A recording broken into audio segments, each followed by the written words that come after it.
কখনো কি এমন হয়েছে ঠিক সময়েই পৌঁছেছিলে অথচ সব শেষ?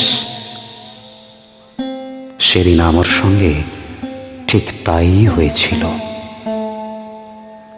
শেষ বাসটা চোখের সামনে দিয়েই চলে গেল।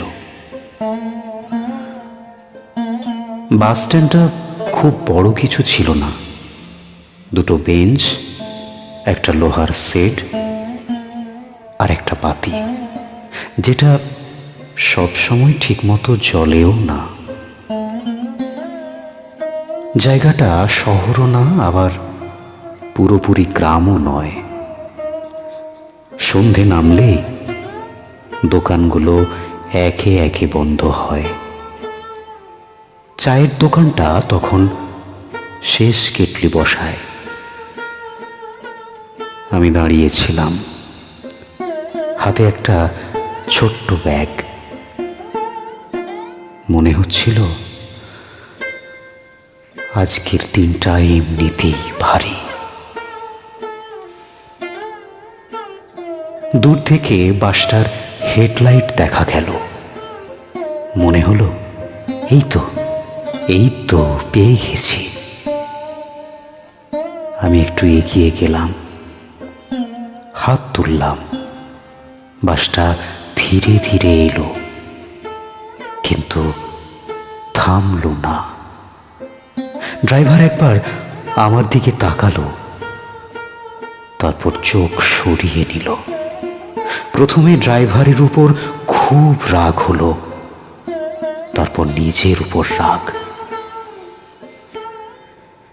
এত বছর ধরে যেগুলো হলো না, সেগুলো হঠাৎ মনে পড়তে লাগলো। মনে হচ্ছিল আমি কি সব জায়গাতেই একটু দেরি করে ফেলি। চারপাশে তখন কেউ নেই, শুধু একটা কুকুর রাস্তার ধারে বসে, আর দূরে ট্রেনের হালকা শব্দ। ওই নীরবতার মধ্যে নিজের কথা নিজের কাছেই জোরে শোনা যাচ্ছিল। আমি হাঁটতে শুরু করলাম। জানতাম না কোথায় যাব। শুধু এইটুকু জানতাম, এখানে দাঁড়িয়ে থাকলে মাথার ভেতরটা আরো ভারী হয়ে উঠবে। হাঁটতে হাঁটতে মনে হচ্ছিল বাসটা শুধু একটা গাড়ি ছিল না, ওটা ছিল একটা সময়, একটা সুযোগ। কিন্তু সব সুযোগ তো আর ধরা যায় না। কিছু সুযোগ চলে যায় আমাদের থামাতে, বুঝিয়ে দিতে এই রাস্তা তোমার জন্য নয়, অন্য রাস্তা। সেদিন যদি বাসটা পেতাম, হয়তো এই গল্পটা আজ বলাই হতো না। হয়তো আমি তখনও দৌড়াতাম।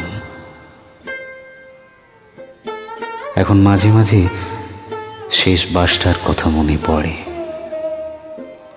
হয়তো জীবনেও এমন অনেক বাস আমরা মিস করি, কিন্তু সব মিস মানেই শেষ নয়, কোনোটা নতুন শুরু।